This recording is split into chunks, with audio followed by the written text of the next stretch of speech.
मेरे प्यारे बच्चों, अगर आप ओबीसी से हो या फिर एससी एसटी से हो तो फॉर्म भरते समय बहुत ध्यान रखना है आपको। साथ ही साथ जोन सेलेक्ट करते समय और भी ज्यादा ध्यान रखना है, क्योंकि अगर आप जोन सेलेक्ट करते हो और किसी जोन में ओबीसी की, अगर मैं बात करता हूं इस जोन की, तो इस जोन में ओबीसी की सिर्फ एक सीट है, नंबर ऑफ वैकेंसी ज्यादा है परंतु ओबीसी वालों के लिए सिर्फ एक सीट है।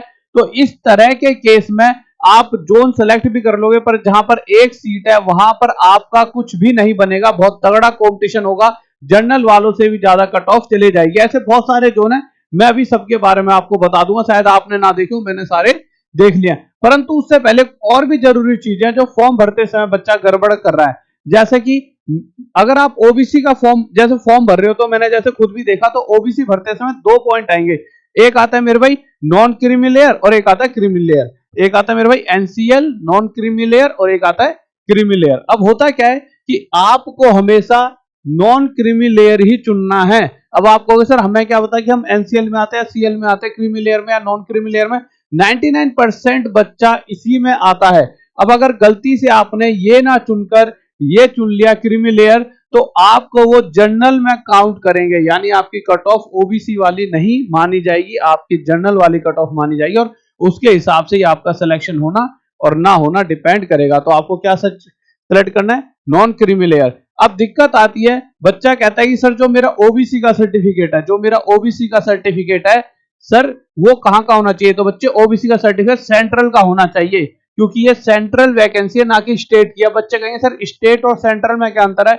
आप ये समझिए, देखिए सेंट्रल पूरे ऑल ओवर इंडिया के हिसाब से बनता है, तो कहां बनेगा? जहां पे भी स्टेट वाला बनता है सेंट्रल वाला भी वहीं पर बन जाता है। पर हाँ, यहां पर एक चीज पर आपको गौर करना होगा, और उसको मैं एक एग्जांपल लेता हूं। जैसे आपके आसपास कहीं पर भी जाट होते हैं, तो जाट जो होते हैं स्टेट में तो ओबीसी हैं, स्टेट में क्या है? ओबीसी। ऐसा नहीं सभी स्टेट में, कुछ स्टेट में ओबीसी हैं, ठीक है। और सेंट्रल से ये जनरल है, सेंट्रल में क्या आती है? जनरल।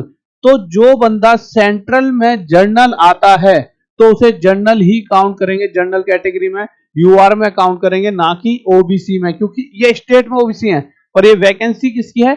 सेंट्रल की। तो इस बात का आपको बहुत ध्यान देना है। उसके अलावा जब आप ओबीसी का फॉर्म भरते हो, ओबीसी कैटेगरी चुन के, तो वो मांगेंगे आपको उसका सर्टिफिकेट नंबर वगैरह, जो भी आपको ओबीसी वाला सर्टिफिकेट है, और उसका डेट ऑफ इशूइंग, कब ये इशू हुआ था आपको। परंतु अगर आप एससी एसटी को कैटेगरी चुनकर फॉर्म भरते हो तो वहां पर वो आपका एससी एसटी का सर्टिफिकेट अपलोड कराते हैं। तो ये दो अंतर हैं। उसके अलावा कौन से जोन चुनने हैं, क्योंकि मैं ज्यादा टाइम नहीं लूंगा, तो जोन चुनने के लिए आपको देखिए, ये जोन बिल्कुल नहीं चुनना ओबीसी वालों को। क्यों नहीं चुनना? अगर आप ओबीसी वाले यहां पर देखते हो तो ये त्रिवंतपुरम, ये जो जोन है, इस जोन में सिर्फ ओबीसी वालों के लिए एक सीट है। अब अगर आपने त्रिवंतपुरम चुन लिया और वहां पर आपको लगा यार कट ऑफ कम जाती है, वो चुन लेते हैं, पर जैसा कि यहाँ पे सीट एक है, पिछली बार यहाँ से सीट बहुत ज्यादा थी ओबीसी वालों के लिए, यहाँ पे इस बार एक है, तो पिछली बार यहाँ कट ऑफ कम गई थी, पर यहाँ ओबीसी के लिए कम है, तो आपको बहुत घाटा हो जाएगा। आपका टफ कंपटीशन, जनरल वालों से भी आपकी ज्यादा कट ऑफ यहाँ पर देख लो, पक्का पक्का मिल जाएगी। इसके अलावा अगर मैं आगे और बात करता हूँ, तो इसके अलावा आप इसको देखिए, इसको देखोगे टक टक टक टक टक, इसी में ऊपर आ जाइए, यहाँ पे ये दो जोन है, ये वाला, दूसरा वो ले लेता हूं जिससे आपको साफ साफ दिख जाए। इन दोनों को बिल्कुल नहीं चुनना, एक ये और एक ये, क्योंकि ओबीसी के यहाँ पे सिर्फ 4 और 4 हैं। कौन कौन सा? मुजफ्फरपुर और पटना। तो इस वजह से जहां पटना में बहुत कम सीटें हैं, सिर्फ 4 ही सीटें हैं, और सबसे ज्यादा कॉम्पिटिशन पटना में होता है, तो पटना के बच्चे भी बहुत अलग अलग जोन से फॉर्म भरेंगे, इससे कॉम्पिटिशन थोड़ा सा बहुत बढ़ने वाला भी है। और गलती से भी यहां मत भर देना, ओबीसी वाले गलती से पटना और मुजफ्फरपुर को गलती से भी ना चुने, यहाँ तो कंपटीशन वैसे ज्यादा होता है, ऊपर से सीट बहुत कम है। इसके अलावा अगर मैं बात करता हूं, तो आप यहाँ पर आ जाइए, तो यहाँ पर भी आपकी बहुत कम दिखेंगी आपको, यहाँ पे ओबीसी की सिर्फ आपको यहाँ पे 11 देखने को मिलेंगी, यहाँ पे ये, तो गोरखपुर में सिर्फ 11 है। और अगर चंडीगढ़ में बात करें तो चंडीगढ़ में सिर्फ 12। तो चंडीगढ़ में कंपटीशन बहुत रहता है, यहाँ पे बहुत कम वैकेंसी है, तो यहाँ पे टफ कंपटीशन हो जाए। ओबीसी वालों को भरना है तो इस तरह की जगह से भरो दो। ओबीसी में यहाँ पे कितने हैं? 65। अगर यहाँ पे देखो एससी एसटी की 37 और यहाँ 17 है, तो ओबीसी वालों को 65, तो यहाँ पे ओबीसी वालों को क्या हो रहा है? फायदा हो रहा है। बट अगर यहाँ पर देखेंगे तो यहाँ पे तो मेरे भाई एक ही सीट है, और यहाँ पे एससी वालों की कितने हैं? 14, एसटी वालों की 14, तो इनकी कम कट ऑफ जाएगी, इनकी ज्यादा, ये तो वैसे भी कम जाती है, बट हाँ इनकी बहुत ज्यादा चली जाएगी। यहाँ तो फिर भी कहीं ना कहीं ठीक रहेगा। इसी तरह से इसमें देखो, इस वाले जोन में, ये जोन कौन से? अहमदाबाद, अजमेर, बेंगलोर, यहाँ ओबीसी की सीट बहुत ज्यादा है, तो तो इस तरह आपको ध्यान से ही फॉर्म भरना है। ऐसा नहीं है सिर्फ आपकी पढ़ाई आपको सिलेक्शन दिलाएगी, आपका सही तरीके से फॉर्म भरना भी आपको सिलेक्शन दिलाएगा।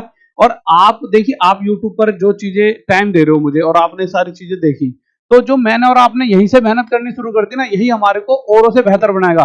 तो आप औरों से पहले ही बेहतर हो गए। यही फायदा होता है यूट्यूब से चीजों को समझकर फॉर्म को भरना। हमारा फायदा क्या आपके जीवन में? यही फायदा है कि हम कैसे भी आपके सिलेक्शन को इजी करवा दे पढ़ाकर और पहले ही फॉर्म भरवाते समय। तो इस चीज का ध्यान रखना। अगर आपका कोई भाई बंधु हो जिससे आप मोहब्बत करते हो तो उसे भी इस चीज को बता देना। ठीक है guys? Okay, bye, love you, जय हिंद, जय भारत।